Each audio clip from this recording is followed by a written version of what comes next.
Now the snake was wiser than any beast of the field which the Lord God had made. And he said to the woman, Has God truly said that you may not take of the fruit of any tree in the garden? And the woman said, We may take of the fruit of the trees in the garden, but of the fruit of the tree in the middle of the garden, God has said, If you take of it or put your hands on it, death will come to you.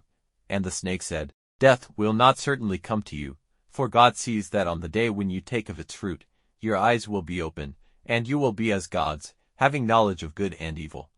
And when the woman saw that the tree was good for food, and a delight to the eyes, and to be desired to make one wise, she took of its fruit, and gave it to her husband. And their eyes were open, and they were conscious that they had no clothing, and they made themselves coats of leaves stitched together. And there came to them the sound of the Lord God walking in the garden in the evening wind. And the man and his wife went to a secret place among the trees of the garden, away from the eyes of the Lord God.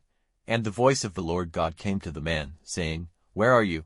And he said, Hearing your voice in the garden I was full of fear, because I was without clothing, and I kept myself from your eyes. And he said, Who gave you the knowledge that you were without clothing? Have you taken of the fruit of the tree which I said you were not to take? And the man said, The woman whom you gave to be with me, she gave me the fruit of the tree, and I took it. And the Lord God said to the woman, What have you done? And the woman said, I was tricked by the deceit of the snake, and I took it. And the Lord God said to the snake, Because you have done this, you are cursed more than all cattle and every beast of the field. You will go flat on the earth, and dust will be your food all the days of your life. And there will be war between you and the woman, and between your seed and her seed.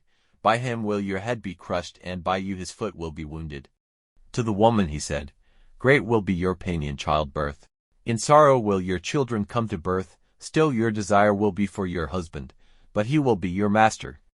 And to Adam he said, Because you gave ear to the voice of your wife, and took of the fruit of the tree which I said you were not to take, the earth is cursed on your account. In pain you will get your food from it all your life. Thorns and waste plants will come up, and the plants of the field will be your food. With the hard work of your hands you will get your bread till you go back to the earth from which you were taken. For dust you are, and to the dust you will go back. And the man gave his wife the name of Eve, because she was the mother of all who have life. And the Lord God made for Adam and for his wife coats of skins for their clothing. And the Lord God said, Now the man has become like one of us, having knowledge of good and evil. And now if he puts out his hand and takes of the fruit of the tree of life, he will go on living forever. So the Lord God sent him out of the Garden of Eden to be a worker on the earth from which he was taken. So he sent the man out. And at the east of the Garden of Eden he put winged ones and a flaming sword, turning every way to keep the way to the tree of life.